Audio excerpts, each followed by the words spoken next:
산상수훈의 말씀을 보면은 5장, 6장, 7장 예수님께서 산에 오르셔서 그 제자들에게 말씀해 주시고 이제 마을로 내려오시는 이야기가 8장에서부터 시작이 됩니다.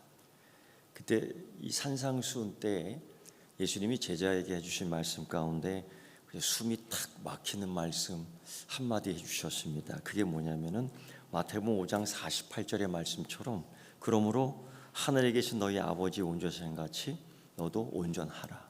이게 뭐냐면 너도 하나님 같이 되라는 거예요. 어떻게 우리가 하나님 같이 될 수 있습니까?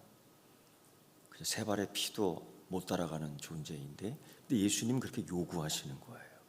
그리고 이제 산에서 내려오는데 그 말씀 듣고 뒤따라오는 제자들의 모습을 한번 생각해 보십시오. 말씀이 너무 높아요. 말씀이 너무 거룩해요. 그래서 따라 내려오는 길인데도 숨이 퍽퍽 막히는 겁니다. 어쨌든 그러나 예수님을 따라 내려옵니다. 근데 예수님께서 산에서 내려오시는데 깜짝 놀라는 건 허다한 무리가 따르는 거예요. 그들은 몰라요. 내 하늘의 아버지 온전하신 같이 너희도 온전하라는 말씀을 그들은 듣지 못했습니다. 제자들만 들은 말씀이에요. 그러니까 참 기가 막히죠. 그런데 예수님이 이 삶의 현장, 이 동네에 내려왔을 때에 사람들이 허다한 무리들이 다 따라고 예수님 가까이에 왔습니다. 누가 제일 먼저 예수님에게 나올 거예요. 아마 예수님을 그렇게 기다렸습니다. 예수님 만나야지. 예수님 어디 가셨을까? 내가 제일 먼저 달려가야지. 그런 기대. 아마 제자들도 그런 기대를 했을 겁니다. 누가 제일 먼저 올까? 예수님이 12제자 말고 또 다른 제자들이 있는데 주님 어디에 가셨었어요? 하고 아마 오셨을 수도 있겠지. 그런데 또 다른 율법에 능한 자가 어쨌든 예수님에게 말씀을 듣고 가르침을 받고 배움을 듣고자 달려왔을 수도 있을 거예요. 그런 사람들이 연이어 있겠지. 그런 기대를 하고 제자들은 아마 내려왔을 수도 있을 겁니다. 그런데 아니에요. 오늘 성경 우리 8장을 읽으면서 예수님이 산에서 내려오고 그 마을로 내려왔는데 허다한 무리가 따랐지만 정작 예수님 앞에 딱 나온 첫 인물은 가까이 오면 안 되는 사람이었던 것이죠. 군중의 무리 속에서 들어왔고 예수님을 만났는데 그는 그 누구에게도 가까이 가면 안 되는 사람이었습니다. 그는 곧 나병 환자였어요.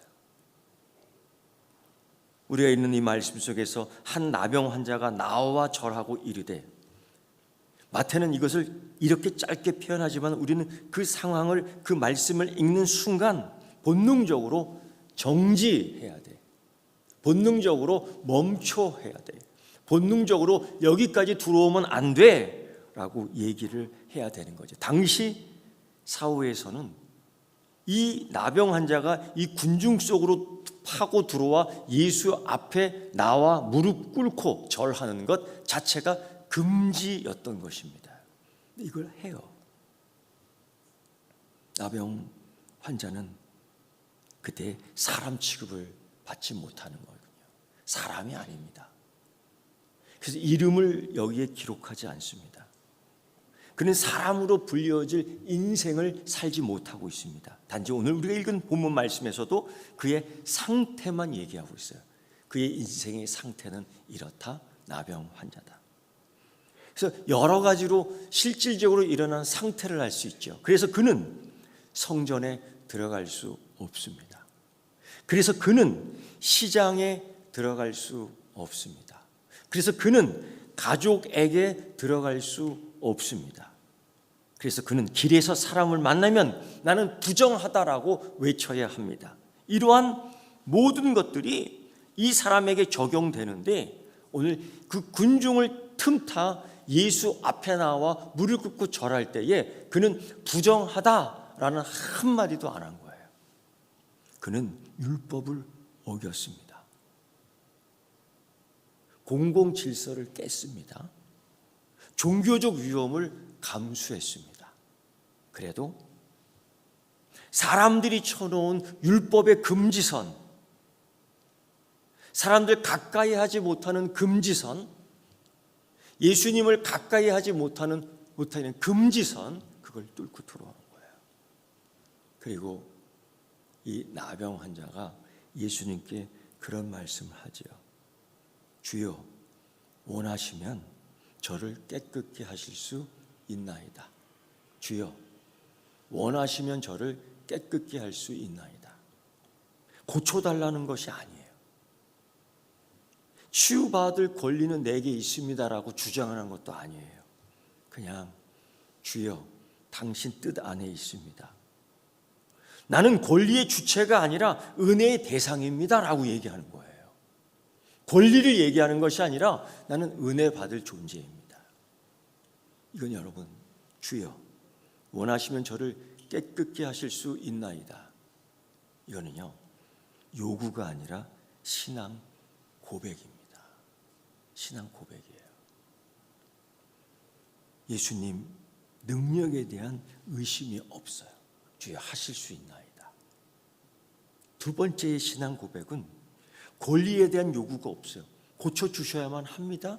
이게 없어요. 주권을 예수님께 맡깁니다. 원하시면. 여러분, 우리가 기도할 때에 주님 원하시면 하겠나이다. 주님 원하시면 뜻이 이루어지나이다. 우리 이런 기도 얼마나 할까요? 하늘의 뜻이 이루어지면 내게서도 이루어지기를 원합니다. 우리 이런 기도 얼마나 할까요? 자기의 간절한 이 상태에서 빠져나오려고 요구할 수 있고 조건을 걸 수 있고 강요도 할 수 있어요. 그런데 그는 그들의 율법의 선에 지어진 이 금지선을 넘어 주여, 원하시면 저를 깨끗게 할 수 있습니다 라고 얘기해요. 어떻게 보면 이 믿음은 당당하지 않아요. 그의 고백은 선포형 믿음이 아니야. 있을지어다, 여러분 그런 거 많이 하잖아요, 기도할 때. 예수 말씀의 권능을 입어 찌어다, 이런 거 많이 하잖아요. 근데 이 나병 환자는 그런 선포형 믿음이 없어요. 그저 치유를 요구하지 않고 주님의 주권을 인정하는 신앙 고백만 해요. 중요한 문제가 또 하나 있습니다. 율법에 의하면 이 나병 환자는 군중에 나오면은 정죄를 받아요. 그것도 몰래 나왔기 때문에 당연히 돌 맞는 사건이 있을 거예요. 그런 가운데서도 이 군중의 금지선을 뚫고 예수께 나와 절하며 말씀합니다. 거절당할 가능성도 있지요. 그런데 그는 선택해요. 사람들의 시선이 무서운가, 예수의 자비가 더 원하는가? 좋은 걸 선택해야 돼. 그는 예수의 자비를 선택해. 사람들의 정죄가 더 무서운가, 내게는 예수의 은혜가 더 필요한가? 그는 선택해요. 예수의 은혜를. 믿음 생활하면서 보니까 사람들의 시선을 굉장히 의식하더라고. 말도 안 되는 정죄를 해요. 금지선을 만들어 놓은 규칙들을 너무 많이 만들어 놔요. 이게 똑같은 거예요. 이때에 나병 환자 이 사람은 믿음을 도전하는 실제 모습 속에 달려드는 거죠. 여러분, 그래서요, 하나님 주시는 은혜의 한 경지에 이르려면 이런 도전을 넘어서야 돼. 이때 예수님 어떻게 말씀하시는지 아십니까? 이때 예수님 어떤 말씀하시는지 아십니까? 이 말씀이 복음서 전체를 흔들어 버려요. 예수님이 이렇게 말하죠. 예수께서 손을 내밀어 그에게 대시며 이르시되, 예수님이 이런 말씀했어요. 내가 원하노니 너는 깨끗함을 받으라라는 거예요.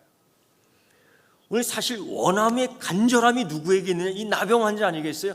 내가 치료받아야 되겠어. 이 치료에 대한 간절함이 나병 환자에 있지 않겠어요?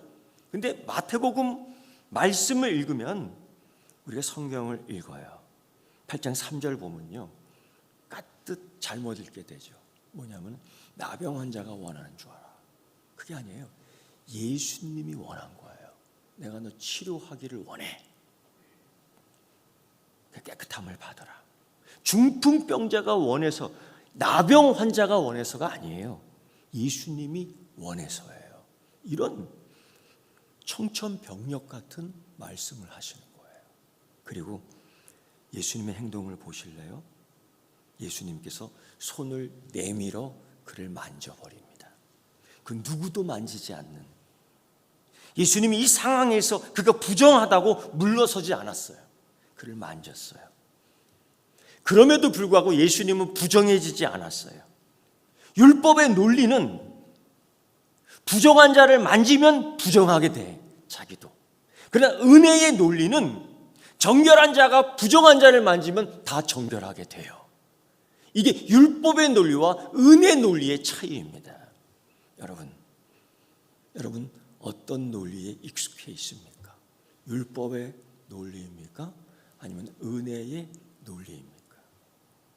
예수님은 사실 말씀만 하셔도 됩니다. 거리에 두고 고치셔도 됩니다. 그런데 예수님은 그에게 손을 댔어요. 보라는 듯이. 그 군중들, 그 구경하는 사람들 보라는 듯이 그에게 손을 댔어요. 금지선을 만들어 놓은 율법의 논리로 모든 상황을 직시하는 그들을 은혜의 논리로 예수님은 그 현장을 보여주셨습니다. 그냥 단순한 치유가 아니죠. 누구도 손대지 않는 그 사람, 누구도 접촉해 본 경험이 없는 그 사람, 이제까지 접촉 없이 살아온 그 사람,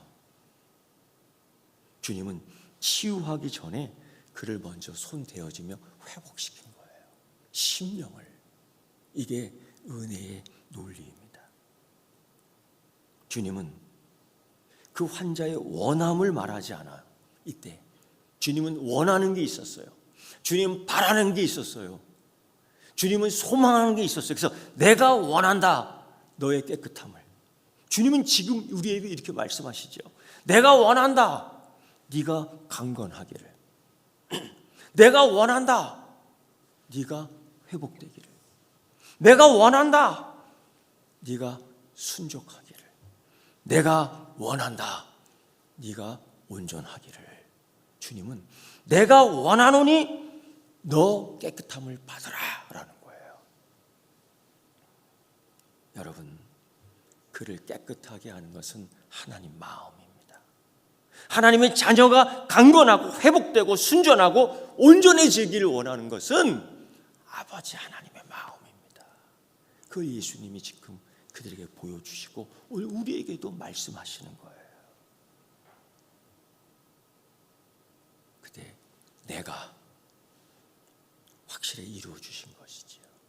그리고 그 금지의 선을 뚫어버린 거예요. 그리고 두 번째 또 사건이 있었습니다. 가버나움. 여기에 등장하는 인물은 로마 백부장입니다. 사회적으로, 정치적으로, 종교적으로 굉장히 거리가 있는 사람입니다. 백부장이라는 것은 로마군 장교입니다. 그는 점령군의 대표입니다. 그는 세금, 치안, 폭력의 상징입니다. 유대인의 시선으로 백부장을 볼 때에 이는 이방인입니다. 율법 밖에 있는 사람, 우리는 율법 안에 있는 사람. 이 금지선을 만들어 놓고 우리는 나가지도 그는 들어가지도 않는 관계입니다. 유대인의 시선에서 백부장은 성전을 더럽히는 사람입니다. 유대인의 시선에 백부장은 하나님 나라를 짓밟는 권력입니다. 누가복음 7장에 보면 이 백부장은 또 다른 면이 나오는데 그는 유대인을 위해서 회당을 지어줘요. 선한 사람이라는 거예요. 그러나 이방인입니다. 그 존재 자체가 그가 아무리 착하더라도 그는 유대인이 될 수 없는 자입니다. 그래서 그들은 그에게 가까이 가지 않고 그가 아무리 선한 일을 하더라도 우린 결국 이방인이야 얘기하는 거죠. 그런 사람이, 그 권력자가, 그 이방인이, 그 점령군이 예수님께 간구하는 거예요.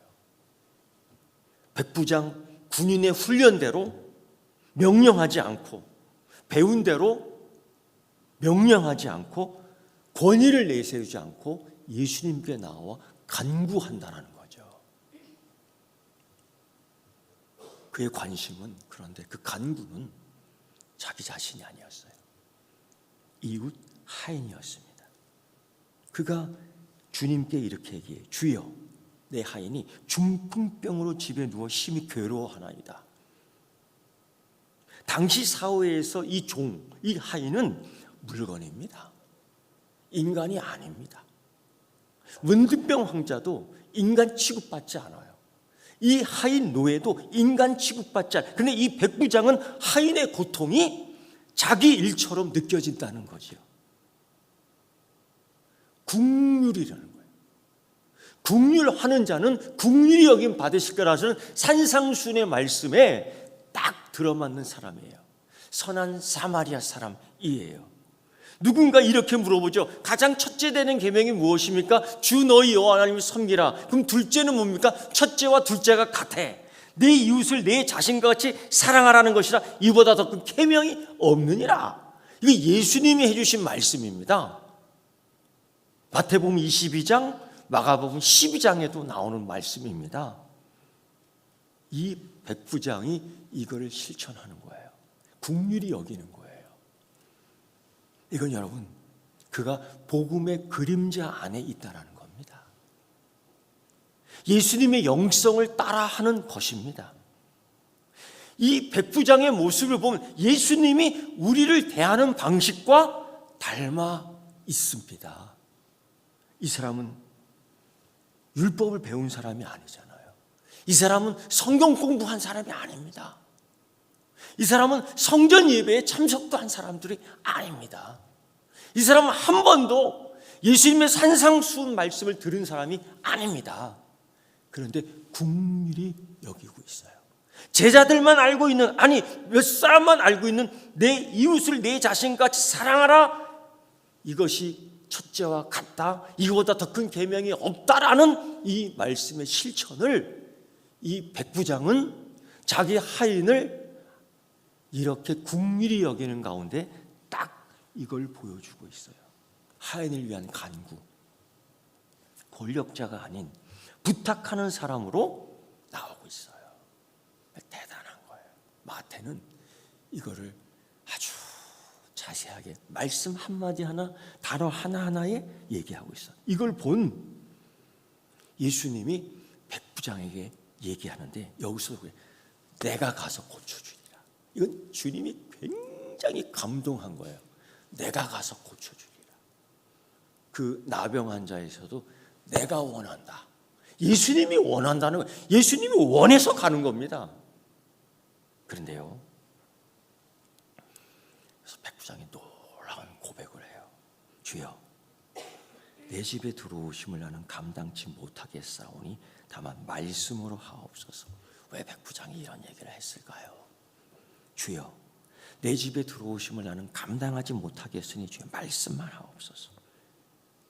마태복음 8장 7절 8절, 주님과 백부장의 대화 속에서 유대인의 질서를 깨버려요.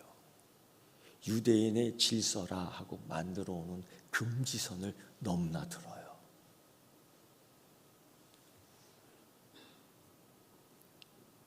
내가 가서 고쳐주리라. 내가 가서 그 이방인의 집에 가서. 유대인의 귀에는 이 지금 예수님의 말씀이 어떻게 들렸을까요? 이방인 집에 들어가겠다는 그 율법의 논리로, 그 규칙의 논리로 넘어가겠다는 예수님의 말씀을 들은 유대인은 어떤 모습일까요? 어떻게 들렸을까요? 아니, 네가 이방인의 집에 들어가겠다고? 우리가 정해놓은 규칙이 있잖아. 율법의 논리로 접근하는 거예요.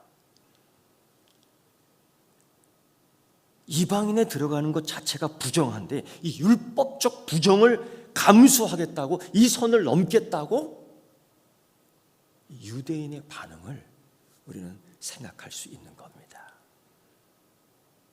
결정적으로 백부장이 고백을 이렇게 해서 천만다행으로 그 집엔 들어가지 않아요. 이렇게 주여 내 집에 들어오심을 나는 감당치 못하게 했사오니 말씀만 하옵소서. 여러분 단순한 겸손이 아니에요. 예수님의 영적 권위를 자기의 인식, 자기의 훈련, 자기의 경험, 자기의 군사적 권위로 이해하고 해석한 거예요. 여러분 자기 경험이 참 중요해요. 이 자기 신학이 있어요. 여러분도 신학을 다 하고 있는 겁니다. 자기 나름대로 하나님을 다 그려내고 있잖아요. 이게 신학이에요. 자기 나름대로 예수님을 다 그려내고 있잖아요. 그게 자기 신학이에요. 자기 나름대로 교회는 이렇다 하고서 다 교회를 지어내고 있잖아요. 다 잘 된 건 아니지만은, 다 그런 건 아니지만은. 그래서 여러분 이 말씀을 보세요. 말씀만 하면 됩니다. 이 백부장은 예수님의 권위를 공간 안에만 담아두지 않아요. 예수님의 말씀은 공간 밖으로도 가는 능력이 있는 줄 믿습니다. 거리와 공간을 초월하는 예수님의 권위를, 예수님 말씀의 능력을 그는 이해하고 있었던 거예요. 이 놀라운 이 백부장의 신학과 신앙입니다. 주님을 그렇게 이해했던 거예요. 그리고 이렇게 말합니다. 그는 예수님에게 저도 남의 수하에 든 사람이요 제 아래에도 군사가 있습니다. 그는 자신의 군대 경험으로 예수님의 권위를 이해하고 있어요.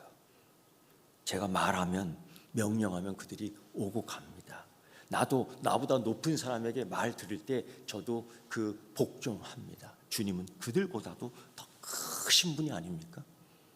여기 그 이해가 있는 거예요. 주님은 내가 모시는 장군보다도 주님은 더 큰 분이에요. 더 위대하신 분이에요. 그래서 충분합니다. 말씀하면 공간을 초월하고, 말씀하면 시간을 초월하고, 말씀하면 환경을 초월하신 분입니다. 그 신앙 고백을 한 거죠. 이때 예수님이요, 그의 말을 듣고 얼마나 놀랐는지 성경에 보면 놀라셨다라고 해요. 여러분 주님 놀라지 않는 분이에요. 성경의 기록을 찾아보면 주님이 놀랬다 이 말씀을 찾기가 어렵습니다. 근데 마태복음 8장에서 그 로마 백부장의 믿음을 보고 놀라요. 예수님께서 그의 소리를 듣고 놀라 여겨 이렇게 얘기합니다. 이스라엘 중 아무에게서도, 이스라엘 중 너희 중 아무에게서도 한 사람도 이 사람 이만한 믿음을 보지 못하노라 라고 딱 판단해 버리는 거예요. 그는 율법을 아는 사람, 그는 율법을 배운 사람이 아닙니다. 그는 성전을 드나드는 사람 아닙니다. 그러나 예수님은 이방인 백부장에게서 가장 맑은, 가장 높은 믿음을 발견한 겁니다. 어떻게 그럴 수 있어요? 여러분 그러나 주님 이런 말씀했어요. 이스라엘 중 아무에게서도 이만한 믿음을 보지 못하였노라. 그리고 또 무슨 말씀하신지 아세요? 너희 본 자손들은 그럼 어떻게 되느냐? 동서로부터 많은 사람이 이르러 아브라함과 이삭과 야곱에게 함께 천국에 앉으려니와 그 나라의 본 자손들은 바깥 어두운 데 쫓겨나 거기서 울며 이를 갈게 되리라. 연속적으로 그 말씀을 하셔요. 유대인의 심정은 어땠을까요? 로마 군인과 백부장과 예수님의 대화 속에서 이걸 들은 유대인의 마음은 어땠을까요? 이걸 단계로 정리해보면 그렇습니다. 첫 번째 단계, 불쾌했을 거예요. 왜 하필 저 로마인이야? 우리도 율법 지키지 않아? 나도 믿을 만큼 믿었다. 어? 나도 믿을 만큼 믿었다니까요. 우리 그런 얘기 하잖아요. 우리도 율법을 지켰어. 근데 왜 하필 저 로마인이야? 저가 믿음이 있다고? 얼마나 혼란스럽겠어요. 저 사람이 믿음이 있어? 저게 믿음이야? 저 이방인보다 내 믿음이 덜하다고? 저 이방인의 믿음이 나보다 더 높다고? 자존심 상하지 않겠어요? 그가 나보다 더 열심히 있다, 그가 나보다 더 응답을 많이 받았다고? 이런 생각. 그럼 우리는 뭐야? 그럼 나는 뭐야? 이런 생각. 나도 하나님께 할 만큼 했는데, 나도 교회에 나오면서 할 만큼 했는데 나는 뭐야? 이런 생각. 세 번째, 위협감을 느끼지 않겠어요? 동서로부터 많은 사람이 와서 아브라함과 이삭과 야곱의 이 자리에 앉아. 그런데 본 자손은 바깥 어두운 데 쫓겨나요. 이 말씀은 위로가 아니라 경고입니다. 이스라엘 중 아무에게도 이만한 믿음을 보지 못하였다. 아주 경고입니다. 이거는요. 그들이 그런 걸 들은 거예요. 기분 좋겠어요? 기분 나쁘지. 예수님 말씀을 들어 기분 나빠. 저 사람만 축복받는 것 같아, 저 사람만 은혜 받는 것 같아, 저 사람만 응답 받는 것 같아. 하나님 기분 나빠요. 이럴 수 있어요. 이럴 수 있다니까요. 이 예수님의 문장을 보면 유대인의 혈통 자부심이 붕괴되는 거예요. 혈통을 자랑하는, 선민을 자랑하는 그들에게는 굉장히 좌멸감을 느끼는 거예요. 모멸감을 느끼는 거예요.